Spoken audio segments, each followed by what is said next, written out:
할렐루야. 자, 하나님께서 그동안 이제 계속 우리에게 초점을 맞추시는 것들을 제가 듣고 분별하고 나가려고 하는데, 그동안 우리가 뭐 막 성회도 하고 여기서도 막 연속 예배도 하고 또 금식도 하고 많은 일들을 하나님이 하게 하셨죠. 그래서 이게 사역만 생각하면은 도대체 이 사역이 어디로 가는 거야? 왜 이걸 해야 되는 거지? 성회에 대해서 우리가 군산에 가서도 하고 막 인천 뭐 우리 올해 초에는 막 7군데를 막 돌았죠. 부산부터 막 이런 성회를 막 하고 다니면은 주님, 제가 이것을 왜 합니까? 또 여기서 또 연속 예배도 하고 막 이런 일들은 이제 성령님의 인도를 따라서 하긴 하지만 왜 하는 건지, 방향이 뭔지 그거를 좀 더 하나님 앞에 깊이 묻게 되지 않을 수가 없습니다. 근데 주님께서는 우리가 그거를 뭐 한마디로 다 표현할 수 없을 수도 있지만 한마디로 얘기한다면은 주님의 재림이 가까이 온다라는 것입니다. 할렐루야. 그 때를 준비해야 된다. 그 때가 의미하는 것이 무엇이냐? 단지 뭐 환란이 있고 고난이 있고 이걸 우리가 통과해야 된다, 이게 아니라 그거는 하나의 작은 부분일 뿐입니다. 주님이 보게 하시는 것은 뭐냐면, 주님이 다시 오신다고 하는 것은 바로 킹덤을 갖고 오시는 거죠. 할렐루야. 이 땅에서 예수와께서 왕으로 좌정하셔서 통치하시는 그 킹덤이 우리에게 가까이 온다라는 것입니다. 그 킹덤에 누가 들어갈 수 있느냐라는 거예요. 그래서 그 킹덤에서, 그 하나님의 그 킹덤에서 우리를 주님이 함께 통치할 동력자로 우리를 부르고 계신다라는 거예요. 할렐루야. 그래도 달리 말한다면은 동역자라고 하는 것은 우리가 배우자를 얘기하는 거죠. 왕의 배우자는 뭡니까? 왕의 배우자는 왕비입니다. 그래서 주님이 우리를 그 하나님의 킹덤에서 함께 동역할 자로 우리를 부르고 계시는 시점에 있다라는 것입니다. 물론 그것만이 아니라 이 땅을 회복하고 또 이 땅에서 또 악의 세력들을 심판하시고 척결하시고 또 이스라엘을 하나님이 다시 세우셔서 저 땅에 이스라엘에 바로 다윗의 보좌를 피시고 저기서 주님이 통치하실 것이기 때문에 이스라엘을 계속 주님이 다루고 계십니다. 우리 하나님의 킹덤의 그 어떤 그 역사가요, 굉장히 다양합니다. 우리 입장에서는 저 이스라엘이 회복이 돼야 됩니다. 우리가 정결케 되어져서 영광스러운 신부가 되어야 되고, 열방에서 수많은 영혼들이 추수가 일어나야 되고 부흥이 일어나야 되고, 그리고 적그리스도의 세력들을 대적하고 파쇄하고 깨트리시는 하나님의 그 심판하심이 있어야 되고, 그래서 그 모든 것의 초점은 바로 킹덤이다라는 것이죠. 할렐루야. 주님이 킹덤을 세우신다. 그래서 왕의 왕 되신 그분이 보좌에 앉아서 다스리시고 통치하시는데 혼자서가 아니라 누군가 동역자, 누군가 동반자들이 함께 하나님 세우시고 그들이 신부가 되는 것이요, 또한 그들이 군대가 되는 것입니다. 하나님의 군대, 요엘서에 나오는 여호와의 군대. 할렐루야. 마지막 때 우리 주님이 이 땅에 오셔서 재림하셔서 역사하실 때 홀로가 아니라 바로 여호와의 군대가 함께 가시고, 그분은 앞에서 소리를 지르시면서 샤우트하고 나가신다는 거예요. 할렐루야. 우리는 같이 가는 거예요. 같이. 그래서 그분이 백마를 타고 가실 때 요한계시록에 보면은 우리도, 우리 신부들도 백마를 타고 같이 가는 것입니다. 같이 가는 것입니다. 그래서 주님이 싸우실 때 우리도 싸우는 거예요. 할렐루야. 주님이 선포하실 때 우리도 함께 선포하는 것입니다. 와, 그게 어떠한 모습일까? 저는 상상만 해도 상상이 잘 가지 않는 부분도 있지만 상상만 해도 너무나 벅차오릅니다. 할렐루야.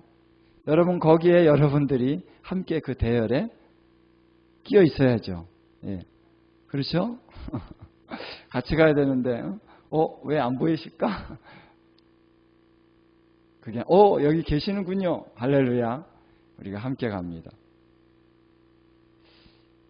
너무나 영광스러운. 그래서 제가 이제 엔타임을 그동안 쭉 예수님의 재림의 과정, 하나님께서 이제 책도 쓰라 그래가지고 책을 쓰고, 주님이 뭐 책을 쓰라는 것은 물론 다른 분들에게도 알리라는 의미도 있지만 저에게 좀 정리해라 그런 의미가 있었던 것 같아요. 이 정리를 하다 보니까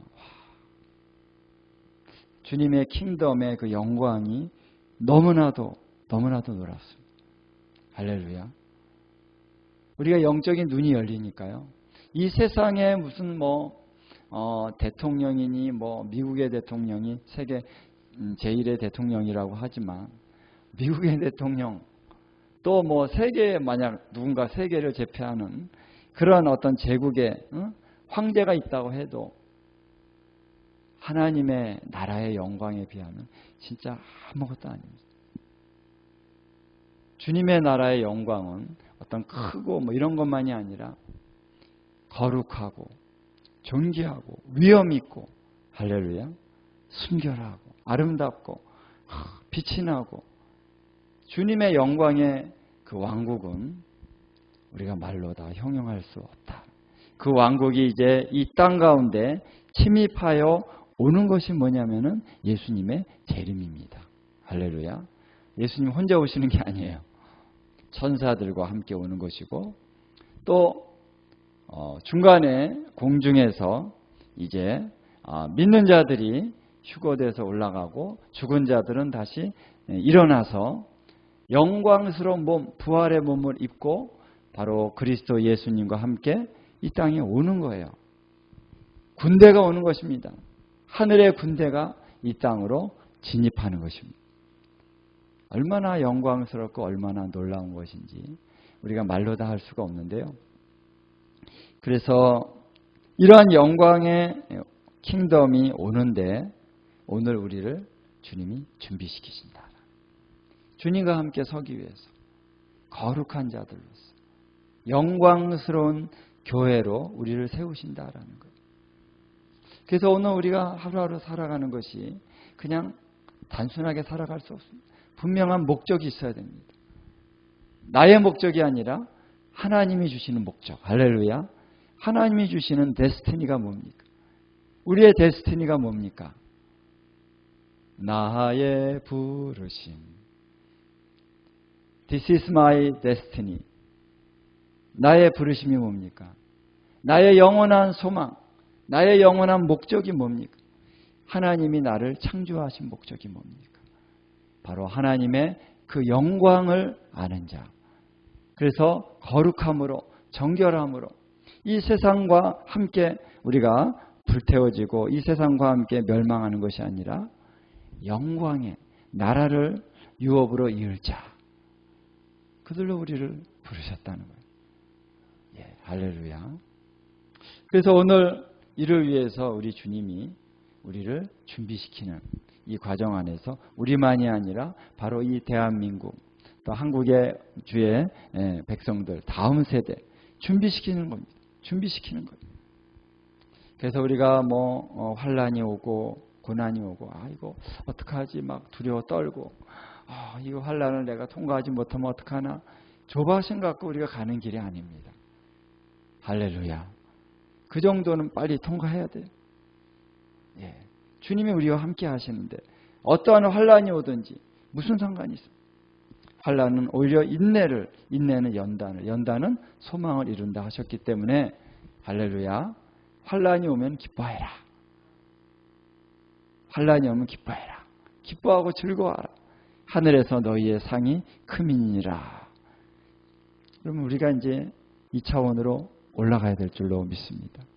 올라가야 될 줄로 믿습니다. 우리의 문제에 우리가 부대껴 가지고 그냥 오르락 내리락 하는 그런 신앙이 아니라 이제 그 영광을 바라보면서 독수리 날개치고 올라간 같은 새 힘으로 계속 영광 가운데 더 높이 날아갈 수 있는 그런 차원이 우리가 되어야 될 줄 믿습니다. 며칠 전에 꿈을 꿨는데요. 제가 이렇게 딱 이렇게 엎였는데 엎이고 보니까 큰 새더라고요. 그 새가 이렇게 날아가는데 제가 엎여가지고 이렇게 날아갔어요. 간단한 꿈이었는데 이게 뭘까? 이제는 우리가 이제 걸어가고 달려가는 수준을 넘어서서 이제는 날아가야 된다. 할렐루야. 영광으로. 그러니까 날아간다는 거는요. 영광의 차원으로 들어가는 것입니다. 영광. 내가 하는 게 아니에요. 영광의 차원이라는 거는요. 내가 열심히 하는 게 아니라 이제는 그 단계를 넘어서서 나는 주님의 그냥 그 날개 위에 딱 앉아 있으면 주님이 가시는 거예요. 할렐루야. 주님이 이끄시는 대로 가는 것입니다. 그래서 우리가 이 믿음의 차원을 넘어서서 이제 믿음 안에서 영광으로 날아오르면은 영광의 차원은 이제 믿음이라고 하는 차원이 여러 가지 차원이 있습니다. 우리 저번 때 우리 아브라함 얘기를 했죠. 내가 주님을 따라가려고 막 애쓰고 필요합니다.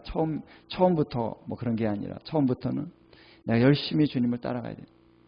그리고 주님께 기도해야 됩니다. 하나님, 내가 기도하면 하나님이 들어주실 줄 믿습니다. 이 믿음으로부터 시작을 해야죠. 그러나 내가 구했기 때문에 주시는 차원이 아니라 이제는 하나님이 나보다 더 내게 좋은 것을 주시기를 원하신다. 할렐루야. 그러니까 내가 하나님께 딱 구해서 구하는 대로만 얻는 것이 아니라 이제는 어느 차원에 가서는 주님의 뜻이 무엇입니까? 내가 구하는 게 아니라 주님이 원하시는 뜻을 나에게 보이소서. 주의 뜻대로 이루어지기를 원합니다.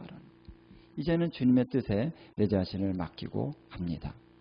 그래서 그 차원으로 이제 믿음으로 쭉 달려가면서 이제는 온전히 맡기는 거예요. 온전함 가운데 이른다는 거예요. 온전히 이제 주님께 맡겼습니다. 주님이 이제는 영광에서 영광으로 막 나를 이끌어 가시는 그 차원으로 주님이 가게 하신다라는 것이죠. 할렐루야. 예. 그래서 참으로 주님께서 이 모든 일들을 온전히 이루실 줄 믿습니다. 자, 그래서 이러한 차원을 주님께서 보여주실 때 우리 마태복음 24장 14절 한번 보겠습니다. 이런 차원을 보여주실 때 우리가 복음이라고 하는 것이 무엇인가 하는 것에 초점을 맞춰야 되는데 우리가 복음에 대한 이해가 우리가 가장 낮은 단계에서 우리 복음 전도를 많이 했고 또 이 복음이 중요합니다. 핵심입니다. 근데 이 복음이라고 하는 것은 들어가면 거기에 십자가와 부활이 있죠. 십자가와 부활이라고 하는 것은 내가 처음 예수님 믿을 때 그때만 필요한 게 아니죠. 십자가와 부활은 날마다 필요합니다. 그래서 주님이 우리를 영광에서 영광으로 이끌어 가시는 그 모든 과정에서 우리에게 복음을 말씀하시는 거예요. 그래서 복음은 내가 믿고 천국을 갈 수 있다는 차원만이 아니라 어떻게 낮은 우리가 너무나도 인간적인 그런 피조물로서의 그런 또 죄인으로서의 육신으로서의 연약한 인간이 어떻게 하나님의 영광에 이를 수 있느냐라는 거예요. 모든 사람이 죄를 범하였음에 하나님의 영광이 결핍되어졌다. 없어졌다. 하나님의 영광에 이르지 못하였다. 이렇게 말씀하고 있잖아요. 이것을 회복하는 게 복음입니다. 영광으로 가는 거예요.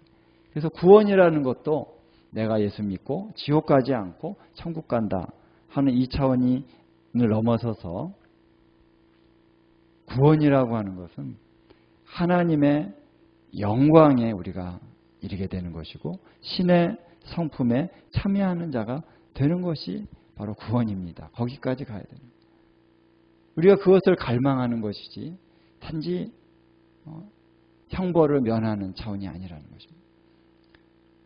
우리의 갈망은 뭐냐면 우리의 그 심령의 깊은 곳에 그 영혼을 사모하는 우리 심령 안에 깊은 갈망은 뭐냐면 하나님의 영광에 이르는 것이다 라는 것입니다.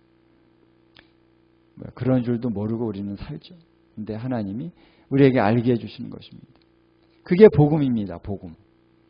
그래서 어떻게 우리가 그 영광에 이를 수 있겠느냐, 어떻게 우리가 구원에 이를 수 있겠느냐, 그 말씀이 뭐냐면 복음이다라는 거예요. 복음. 그래서 14절 같이 한번 읽겠습니다. 마태복음 24장 14절 시작 함께 읽습니다. 이 천국 복음이 모든 민족에게 증언되기 위하여 온 세상에 전파되리니 그제야 끝이 오리라. 아멘. 여기에 초점이 있다는 거예요. 이 킹덤 복음이 이제 온 세상에 전파되고 그제야 끝이 오리라. 이 말씀 안에는 많은 것들이 포함되어 있다고 봅니다. 이 복음이 전파되는 그러한 모든 민족과 열방 가운데 또 이러한 지역적으로도 온 열방이죠. 온 세상이죠. 그리고 시간적으로도 끝까지. 이 끝이라고 하는 것은 이 세상이 이제는 끝나고 완전히 불바다가 된다는 것이 아니라 잘 봐야 돼요. 예수님이 이제 28장에도 내가 세상 끝날까지 너희와 항상 함께 있으리라 그랬죠. 그렇죠? 여기서도 끝을 얘기하죠. 근데 이 세상 끝이 아니에요. 원어를 보면 세상이 아니라 세대 끝입니다. 이 세대 끝. 세상이라고 하는 것은 공간적인 개념이요. 세대는 뭡니까? 시간적인 개념이죠. 그래서 세대가 있어요. 하나님께서 우리를 창조하신 이후에도 세대가 있습니다. 예수님이 초림하시기 전까지도 하나의 세대예요. 그렇죠? 에이지, 어떤 큰 시대입니다. 그렇죠? 그 예수님이 오시고 난 다음부터 다시 오실 때까지 또 하나의 세대다라는 거예요. 그리고 예수님이 오시는 그 세대는 또 어떤 의미에서 인간이 범죄하고 나서 하나님이 회복하시는 그 마지막 회복의 중요한 정점이 또 예수님이 다시 오실 때다라는 거예요. 그래서 우리가 이 세대 끝에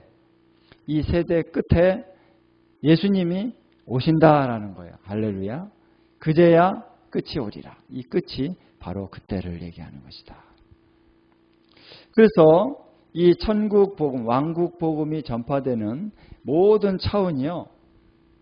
예수님이 오시는 그 차원과 다 맞물려 있는데 이것이 모든 것에 하나의 정점이 된다는 거예요. 시간적으로도 자, 예수님이 오실 때 킹덤을 가지고 오시는 예수님의 재림의 그때까지 왕국 복음이 전파되어야 하리라. 할렐루야. 근데 이 복음이 전파된다라고 하는 것은 우리가 계속 이제 통계를 많이 내잖아요. 미전도 종족이 몇 명이냐 이런 것들이 이제 하나의 사인이 되는 거죠. 외적인 통계를 낼 수 있는 그런 차원이 되는 것이죠. 근데 우리는 그냥 외적인 그런 차원만이 아니라 정말 얼마나 충만하게 하나님의 영광이 그 땅 가운데 나타나느냐까지 우리가 봐야 되는데 이제는 마지막 예수님이 오시기까지 정말 주님의 그 몸된 교회 안에서는 영광스러운 회복이 있을 것이다 라는 것입니다. 우리가 정말 예수님을 아는 것과 하나님의 영광을 아는 것에 교회가 더 온전케 될 것입니다. 에베소서에 나오죠. 온전한 사람이 될 것이다 하는 것. 주님이 그렇게 하실 것입니다. 저는 이런 말씀을 벌써 이제 전에부터 전했는데 우리 아이합 강사들이 여기 온 2008년도부터 여기가 에이합이 시작이 됐거든요. 장소가. 그때부터 하나님께서는 우리를 거룩한 신부들로 변화시키신다. 그제야 예수님이 오실 것이다. 이렇게 얘기를 했을 때 잘 믿어지지가 않았습니다. 우리가 어떻게 정말 영광스러운 신부라고 하는 것은 흠도 점도 주름 잡힌 것도 없고 정말 주님을 온전히 사랑하는 그러한 심령들로 우리가 바뀐다는 거예요.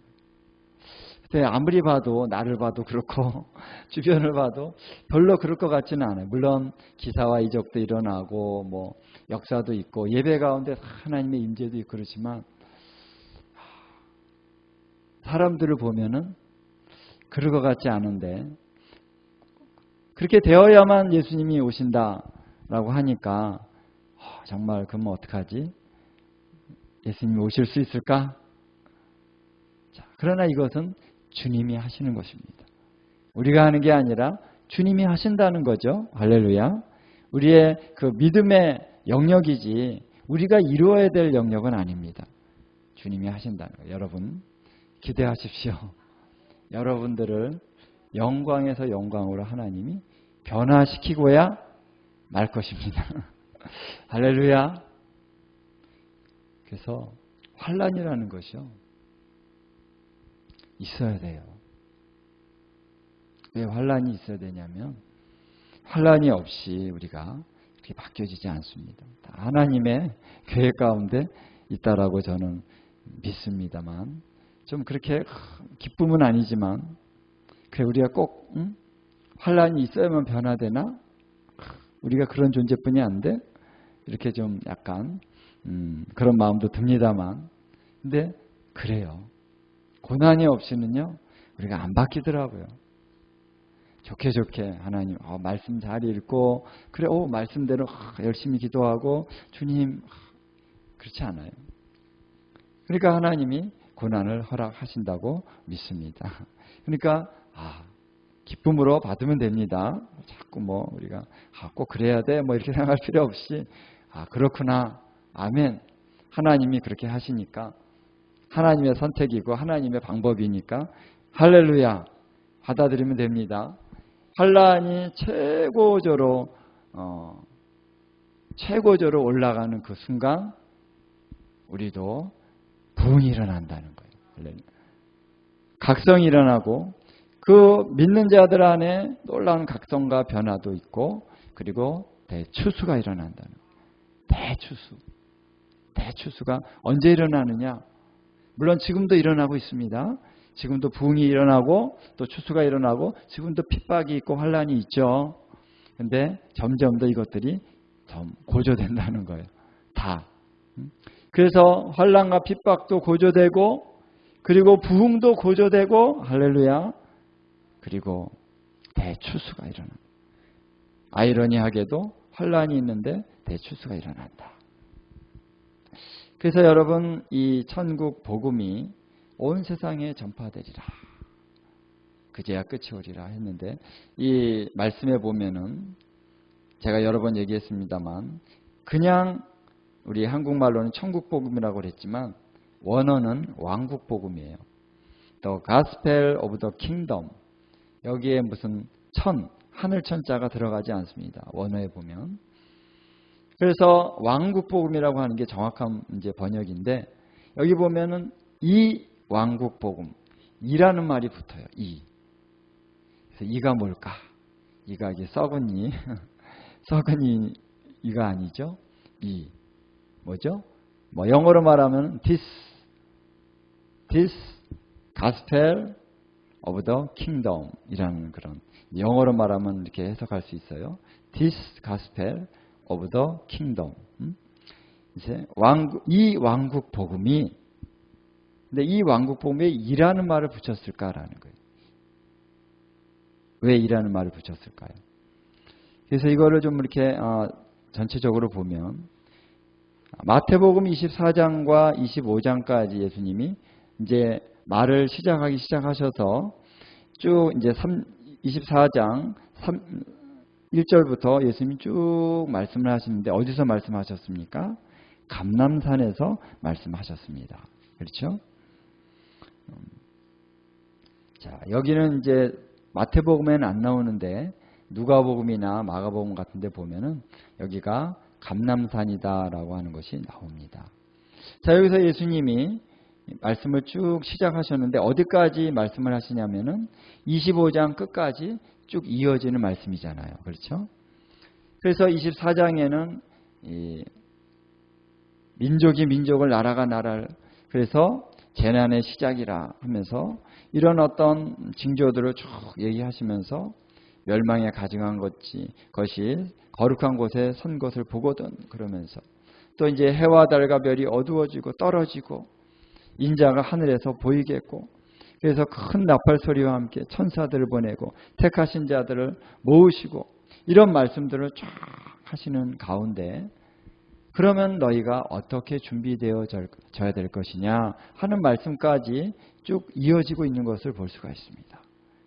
그래서 24장 마지막 부분에는 보면은 종들에 대한 비유가 나와요. 깨어 있으라는 거예요.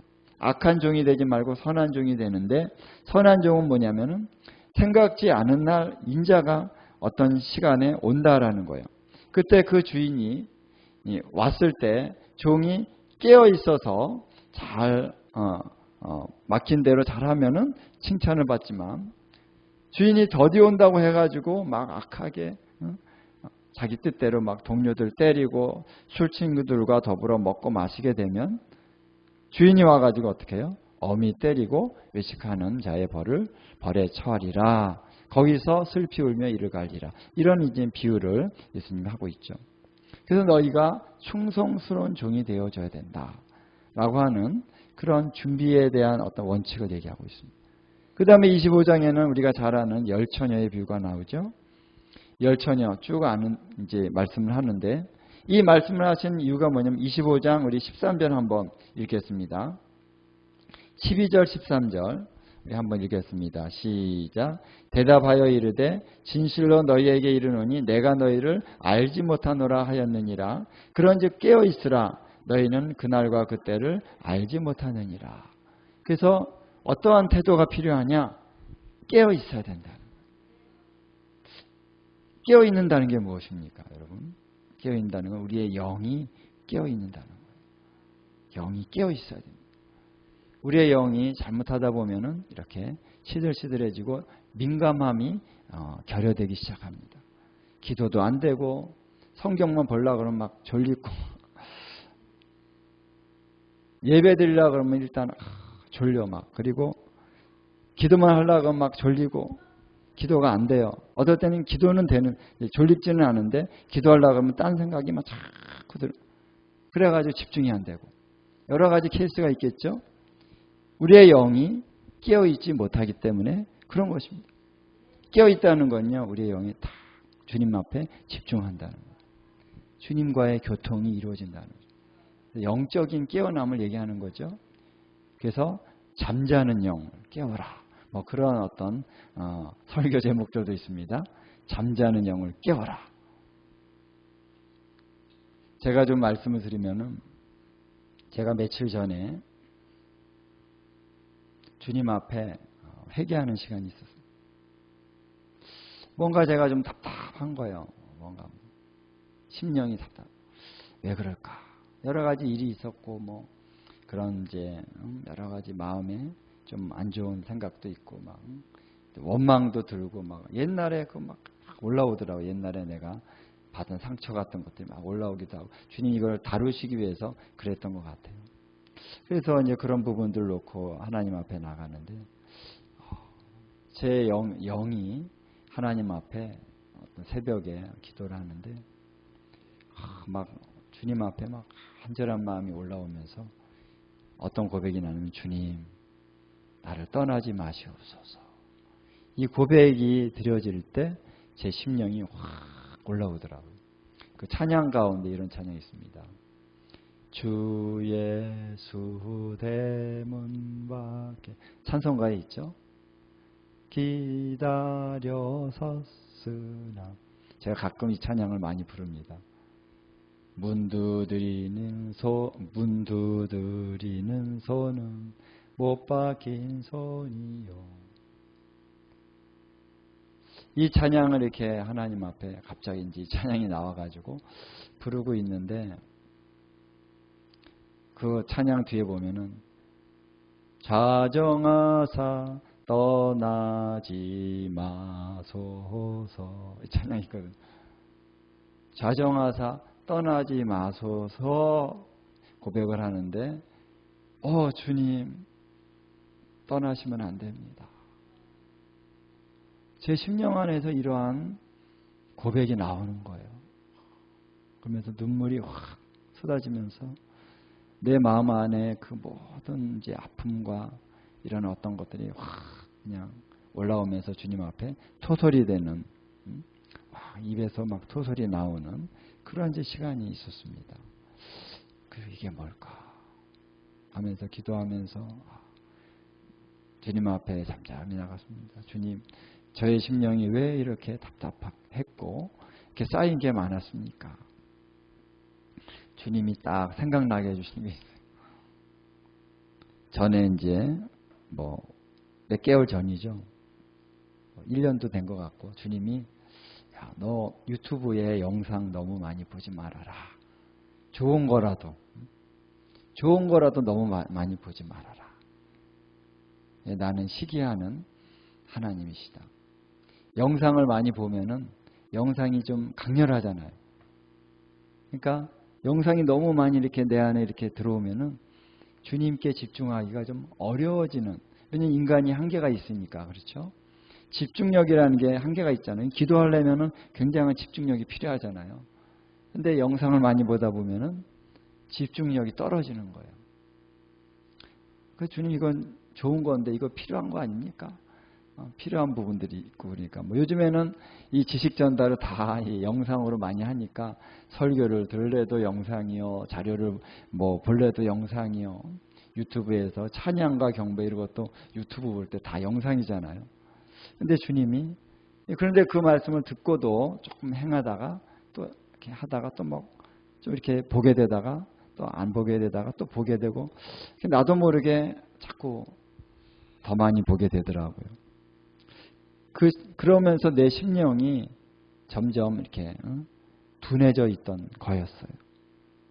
그러니까 주님이 딱 깨닫게 하시면서 나는 시기하고 질투하는 하나님이시다.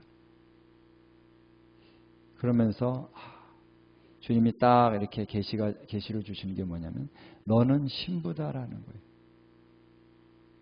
신부.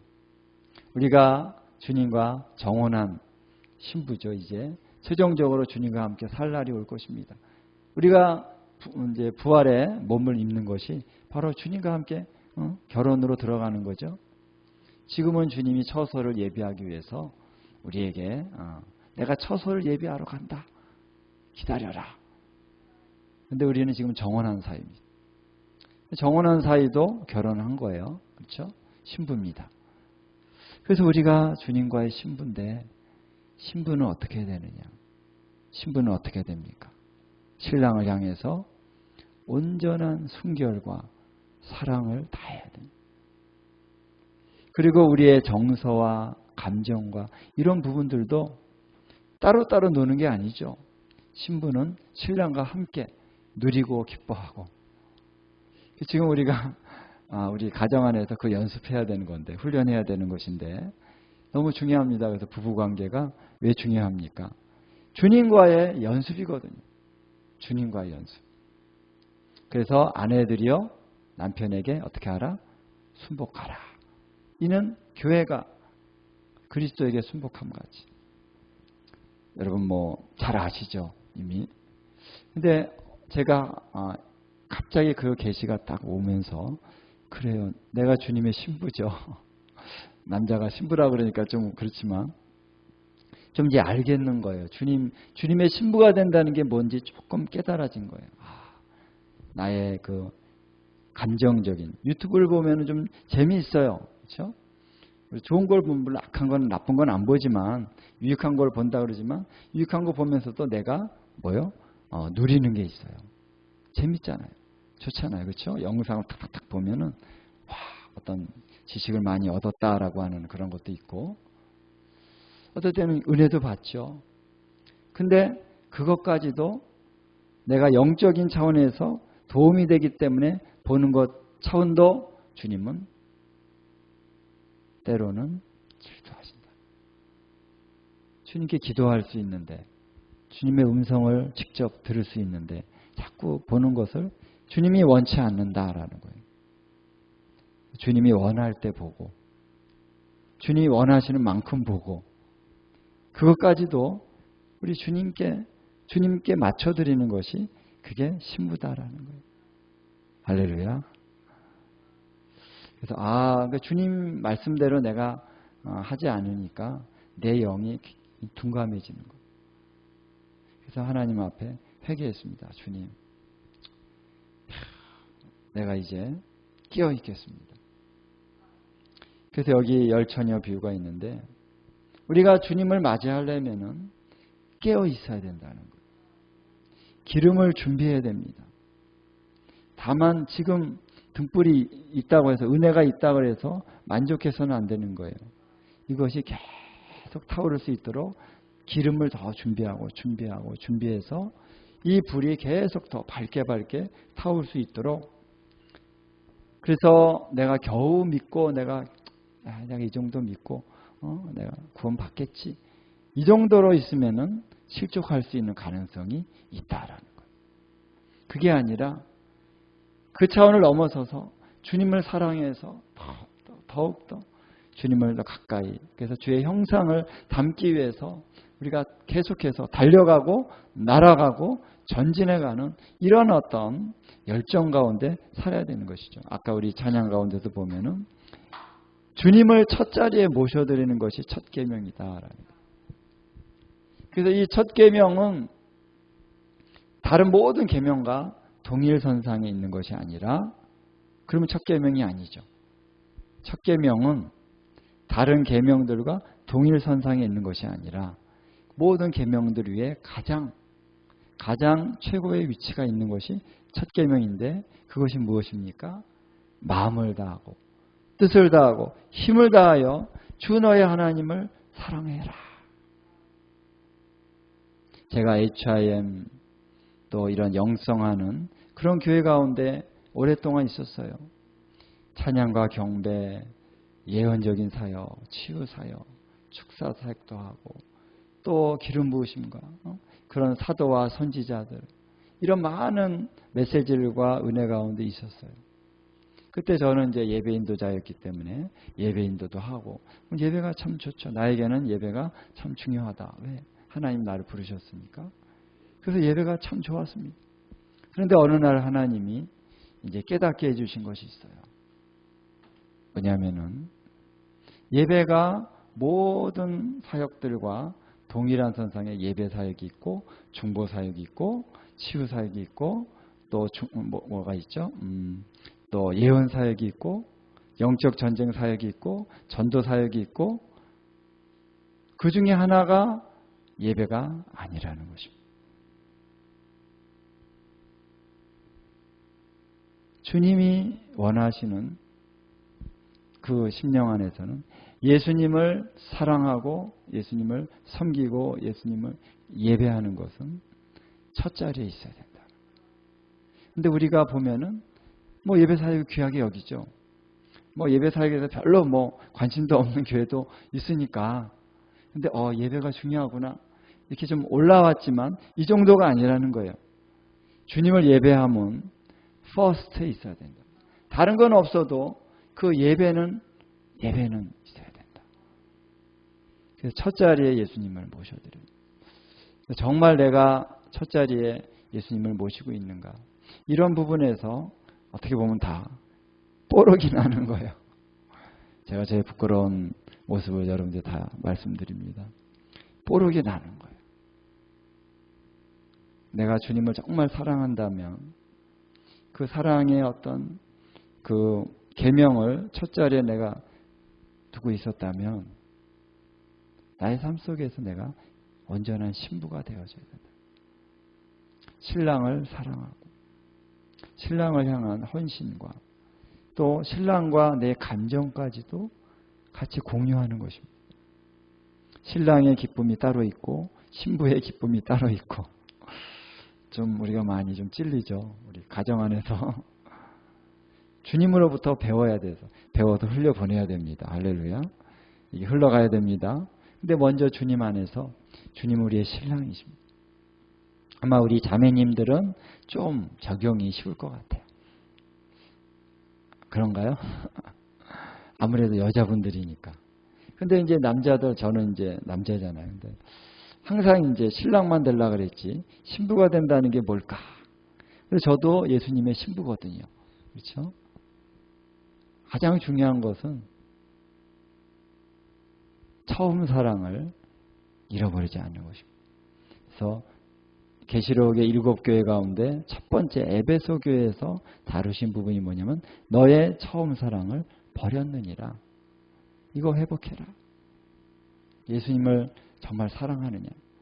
사도적인 교회였습니다. 에베소 교회는 일을 많이 했어요. 사역도 많이 하고 이단도 막 척결하고 막 거기 보면 에베소 교회가 뭐 무슨 죄를 지었다, 무슨 뭐 이세벨을 뭐 용납했다 이런 거 없어요. 에베소 교회는 어떻게 보면 퍼펙트, 완전한 사도적인 교회였고 사도적인 교회로서 열심히 하고 있었어요. 칭찬을 받았습니다. 그러나 뭐가 빠졌어요? 처음 사랑을 버렸느니라. 그래서 예수님이 책망하십니다. 근데 저는 이것을 첫 번째 교회에 적용하신 것은 그것이 가장 중요하기 때문에 그렇다. 우선적인 차원. 너의 사랑이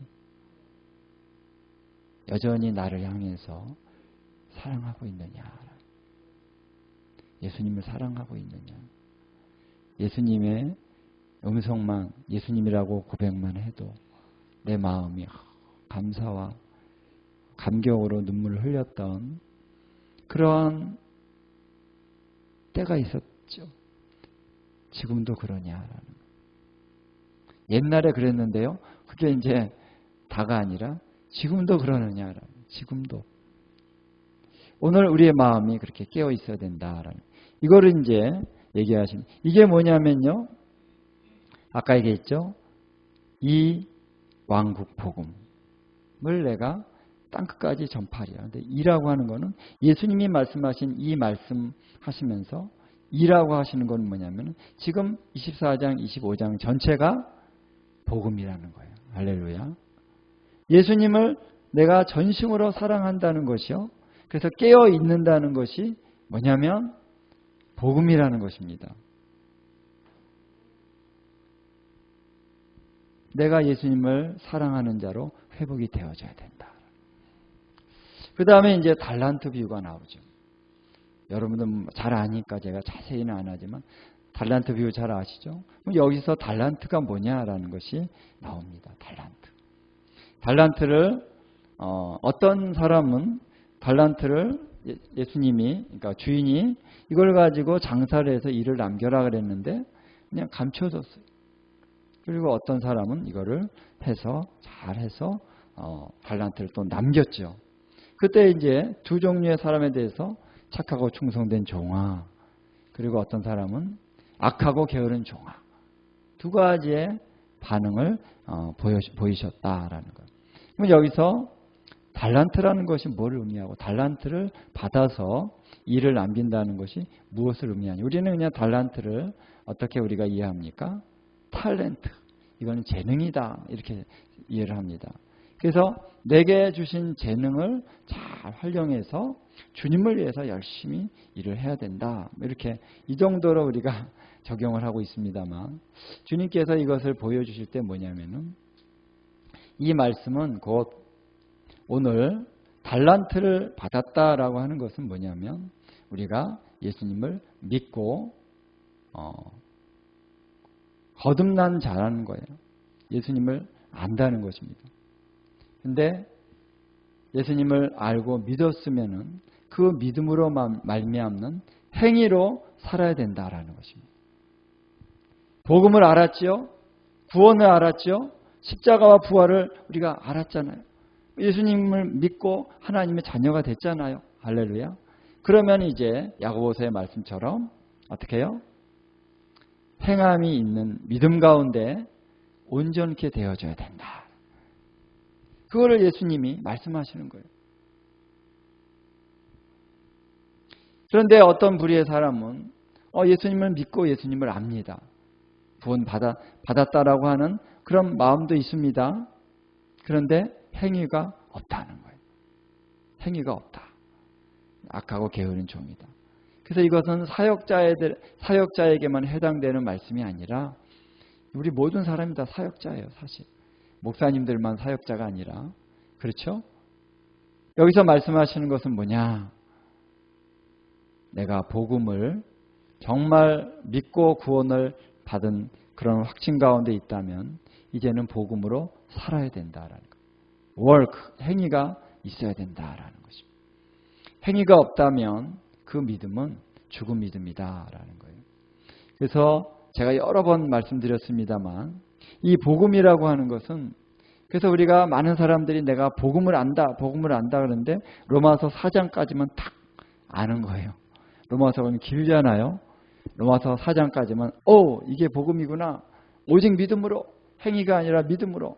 그래, 믿음으로 여기까지만 딱 알고 요게 그러면 내가 요거를 믿고 구원을 받았으니까 이제는 복음을 전해야 되겠구나. 할렐루야. 여기까지만 딱 하고 이제 그게 다 복음의 전부라고 생각한다는 거예요. 로마서 끝까지 가야 됩니다. 16장까지 가야 됩니다. 8장까지만이 아니에요. 끝까지 가야 돼요. 그래서 너희 몸을 하나님이 기뻐하시는 거룩한 산제물로 드린 데까지 가는 게 복음이다라는 거예요. 여기 나오죠. 거기까지 우리가 알지 못하면은 중간에 실족할 수가 있다는 거예요. 여기까지 알아야 돼요. 이제는 달란트를 받은 것뿐만이 아니라 이 달란트를 사용해서 일을 남겨야 되는 것처럼 이제 복음으로 살아서 이 복음이 또 열매를 맺어야 된다는 거예요. 확산되어져야 된다. 할렐루야. 그래서 하나님이 선한 행실을 위해서 우리를 부르신 것입니다. 그래서 마지막 때 주님이 물으시는 것은 내가 신앙 고백을 할 수 있느냐 이거를 보시는 게 아니라는 거죠. 그렇죠? 마태복음 7장에도 주여 주여 하는 자마다 다 천국에 들어갈 것이 아니라 아버지의 뜻대로 행하는 자라야 들어가리라. 내가 선지자 노릇하고 귀신을 내쫓고 내가 능력을 행하고 그것만 가지고 그거는 내가 기름을 부어서 너를 통해서 사역을 한 거고 그것을 순종한 것은 물론 의미가 있죠. 그러나 이 불법을 행하는 자들아 너의 삶 속에 불법을 행했다는 거예요. 떠나가라.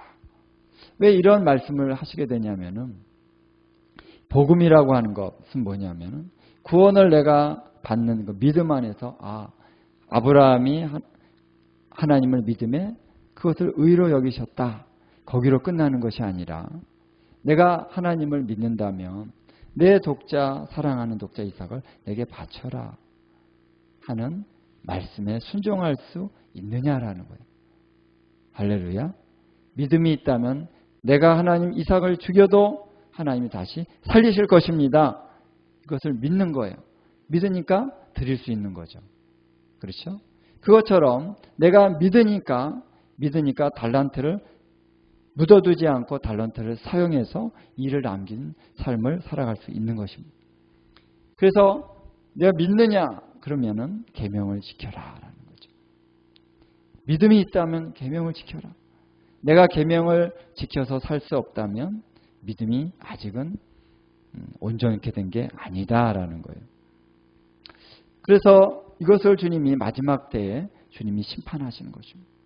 그럴 때 어떤 걸로 심판하시냐면은 내가 신앙 고백을 할 수 있느냐가 아니라 너의 삶이 어떻게 살았느냐, 믿음으로 살았느냐, 그거를 심판하시는 거예요. 분명하죠? 여러분 마태복음뿐만 아니라 로마서도 마찬가지고 갈라디아서도 마찬가지입니다. 다 그것을 얘기합니다. 그래서 갈라디아서에서 어떻게 말씀하십니까? 하나님은 만울이 여김을 받지 아니하신다. 그래서 심은 대로 거두리라 그랬죠. 그렇죠? 마지막에 갈라디아서 마지막을 봐야 돼요.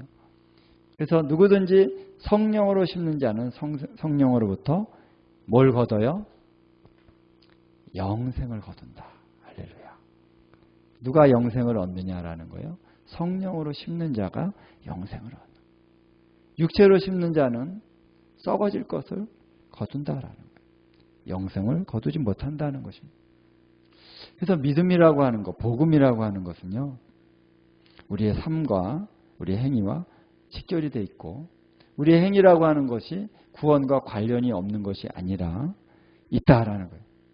그러니까 나의 육신으로부터 나오는 행위로는 안 된다. 그래서 잠시라도 스탑을 해라. 내가 육신적으로 살았던 거 스탑해라. 그거는 안 된다. 그리고 주님의 구원을 바라보라. 십자가와 부활을 바라보라. 믿어라. 믿어야죠. 너가 믿었느냐? 믿었다면 이제는 너의 행위가 아니라 내 안에 계신 예수님의 행위로 행하라는 거예요. 할렐루야. 그것이 열매를 맺는다는 거예요. 그래서 믿음의 행위를 얘기하는 것이죠. 중요합니다. 그래서 우리가 이것을 잘 깨닫는 게 너무 중요해요. 우리 삶 속에 우리의 행위가 어떻게 나타나야 되느냐.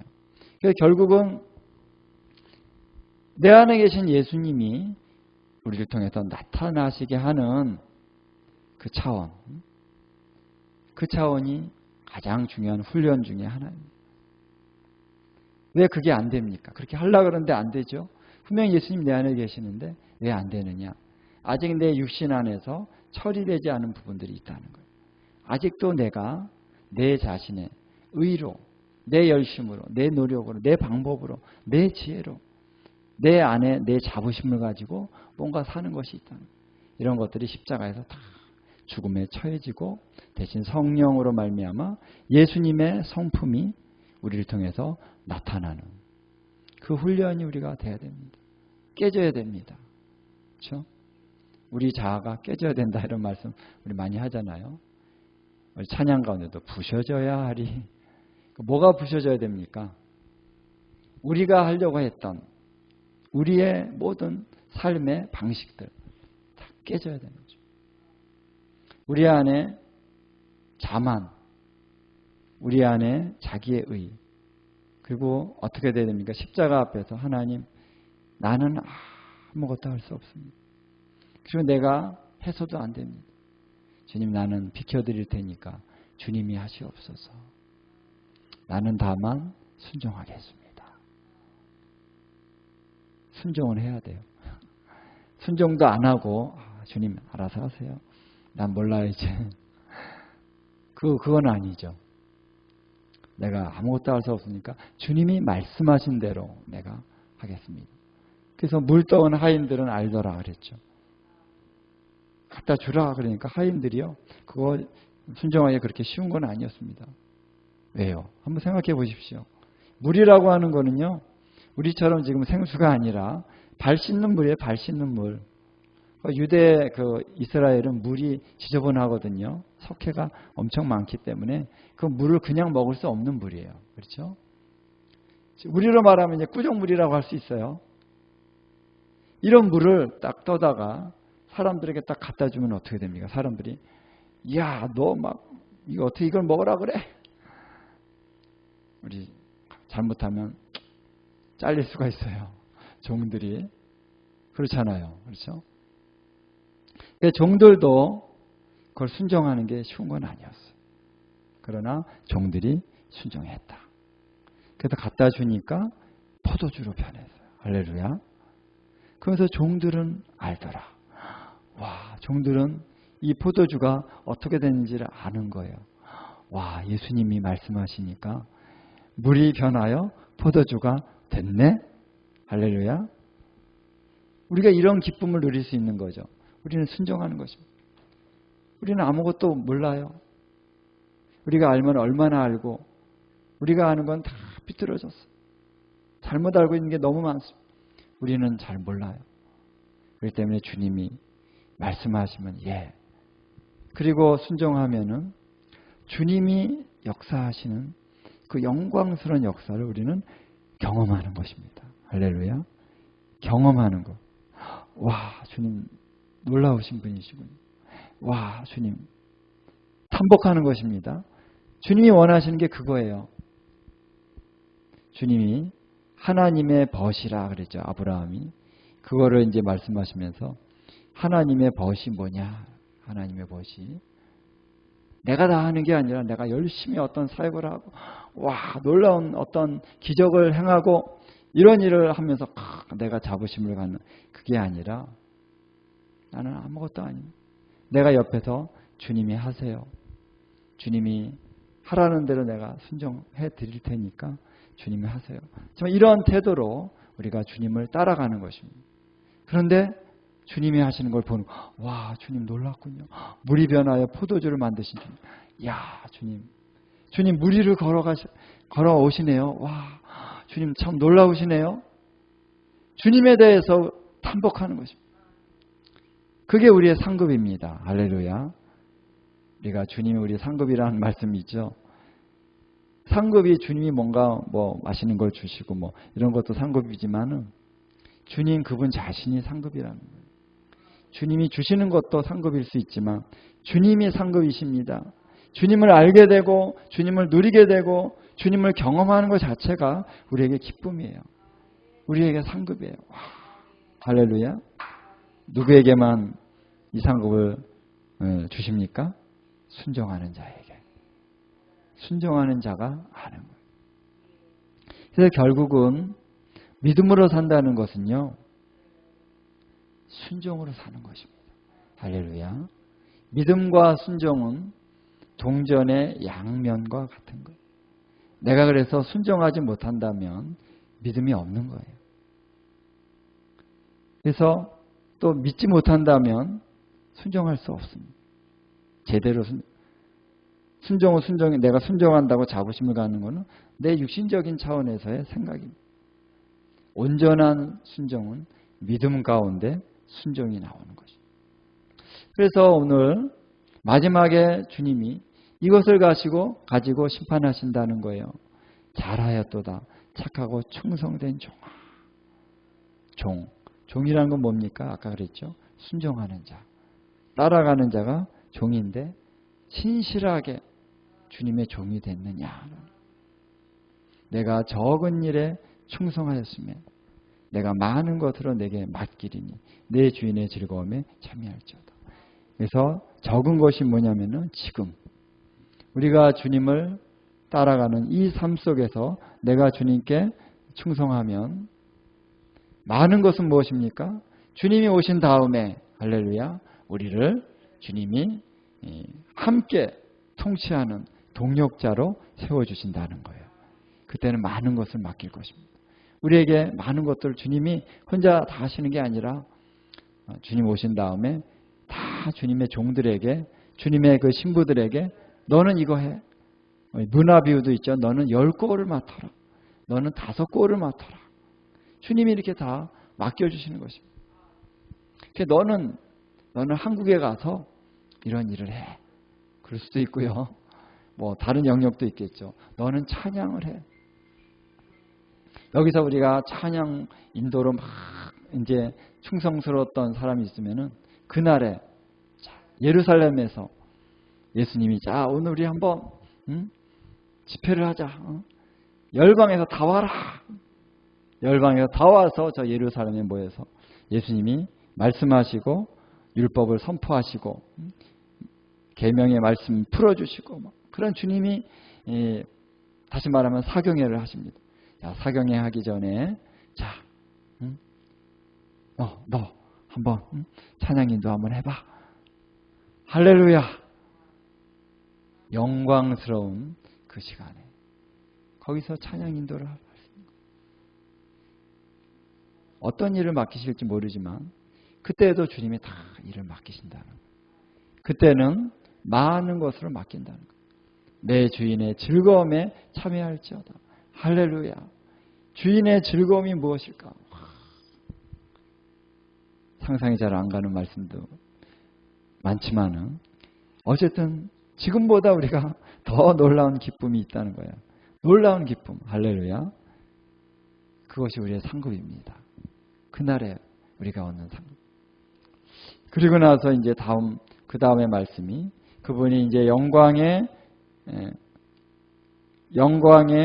보좌에 앉으리니 모든 민족을 심판하시는데 양과 염소를 나누신다. 그때 주님이 심판하시는 내용이 뭐냐면은 여기 내 형제 중에 지극히 작은 자에게 한 것이 곧 내게 한 것이니라.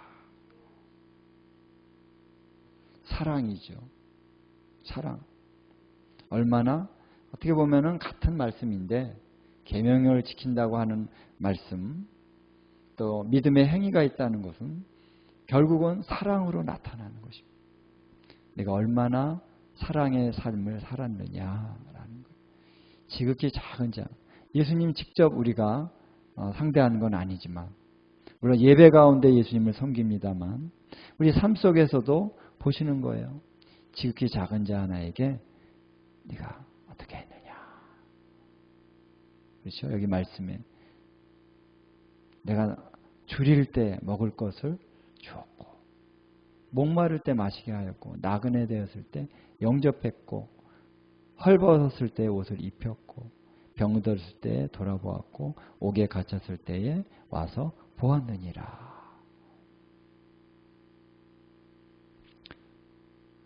내가 언제 그렇게 했습니까? 이 지극히 작은 자 하나에게 한 것이 곧 나에게 한 것이다. 예수님은 그리스도의 몸과 동일시하십니다. 그래서 정말 주님의 사람들이 고난받고 환난받고 고통당할 때 주님은 그 자리에 함께 계셔요. 그 고통을 함께 경험하십니다. 그래서 많은 사람들이 환난과 핍박을 당할 때 주님은 고통당하십니다.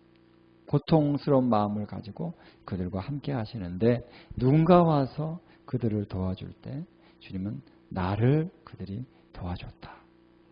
나를 섬겼다. 내게 베풀었다라고 주님은 생각하신다는 거예요. 그래서 이것이 심판의 기준이 된다라는 거예요. 그렇게 행하지 아니한 자들을 주님은 심판하십니다. 그래서 그들은 영생으로 의인들은 영생에 들어가는 것이고 그래서 주님을 섬기지 않은 그런 지극히 작은 자에게 하지 아니한 자는 영벌에 들어간다 그랬어요. 이거는 심판을 얘기하는 거죠. 단순히 그래 너는 잘못했는데 좀 근신해 약간의 징계를 받고 끝나는 게 아니라 이건 최종적인 심판을 얘기하는 것입니다. 최종적인 심판에서 바로 우리의 행위가 정말 사랑으로 살았느냐 이것을 주님이 심판하신다. 그래서 그들은 영벌에 의인들은 영생에 들어간다. 마지막 심판이 있다는 것입니다. 그것이 또한 왕국 복음의 핵심 내용 중에 하나예요. 심판의 메시지가 반드시 복음 안에 들어가 있습니다. 반드시 들어가 있습니다.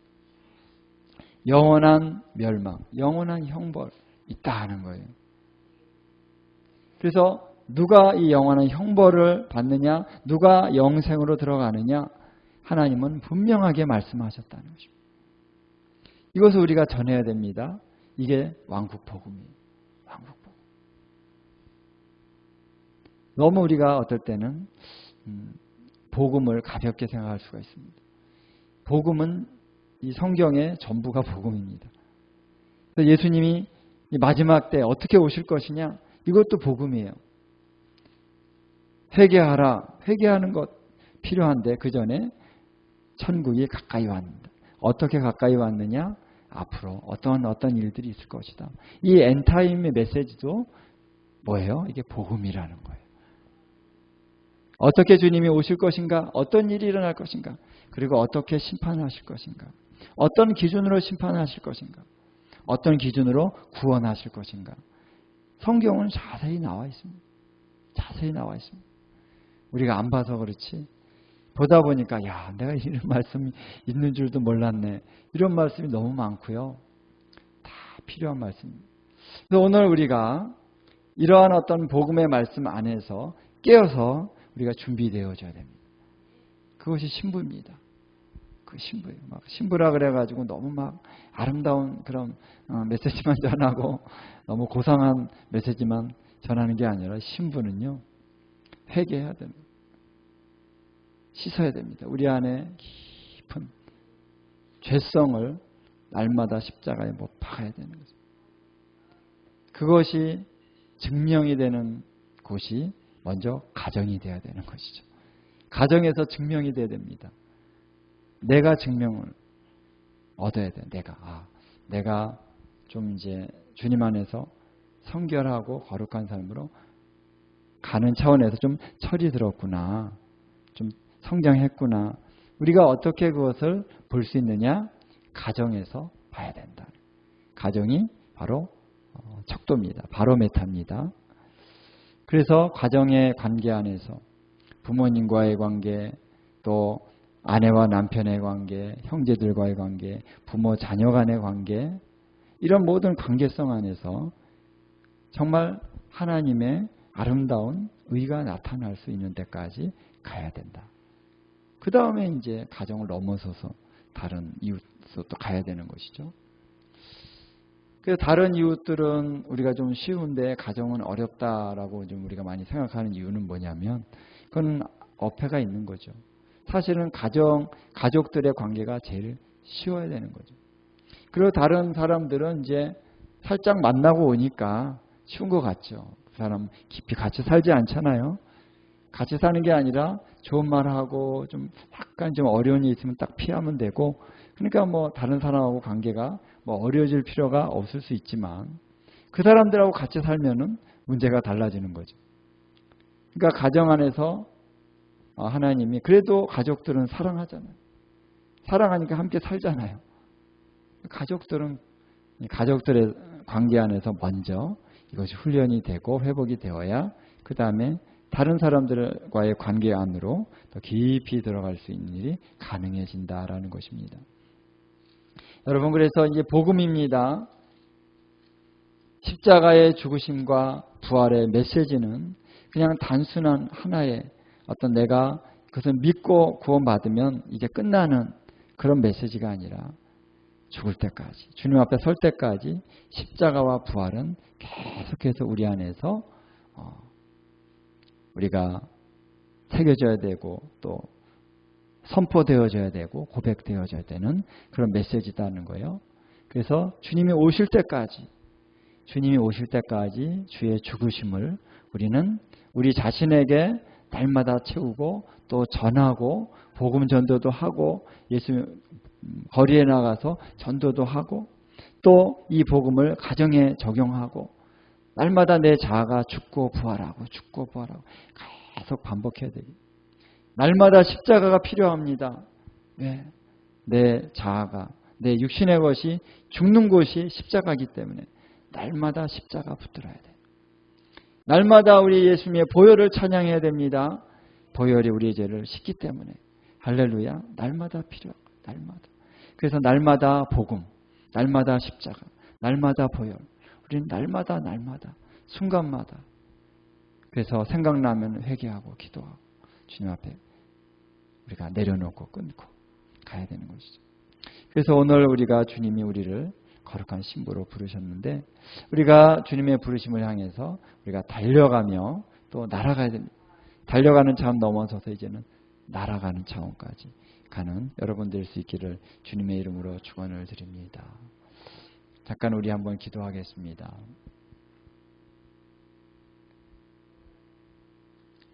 예, 하나님 아버지,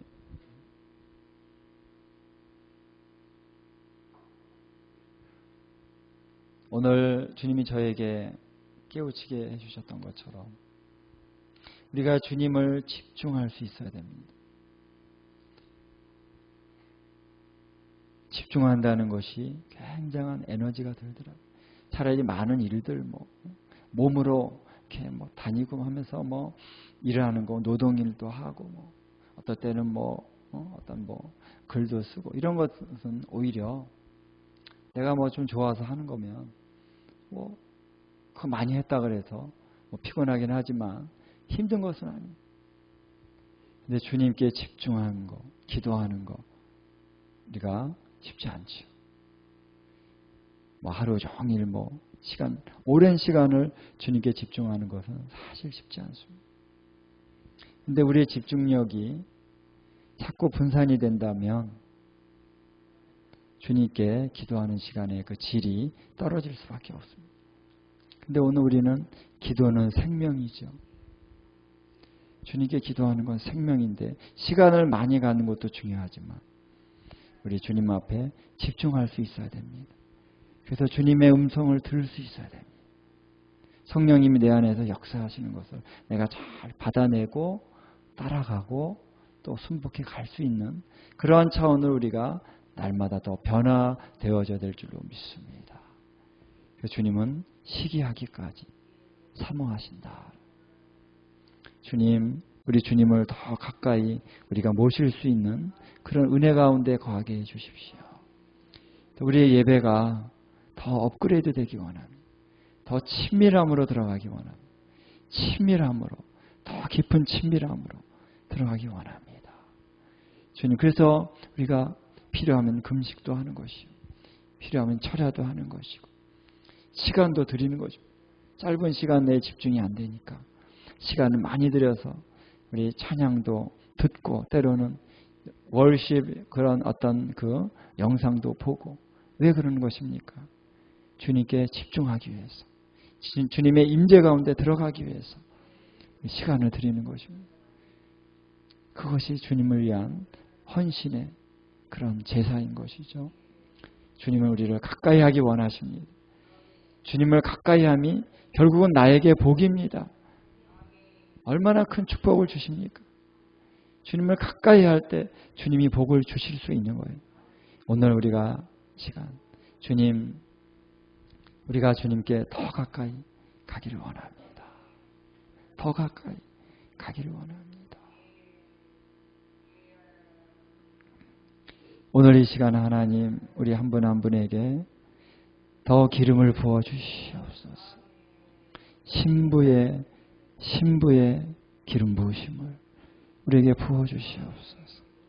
그 친밀한 그 Song of Songs 아가서의 기름 부으심을 부어 주시옵소서.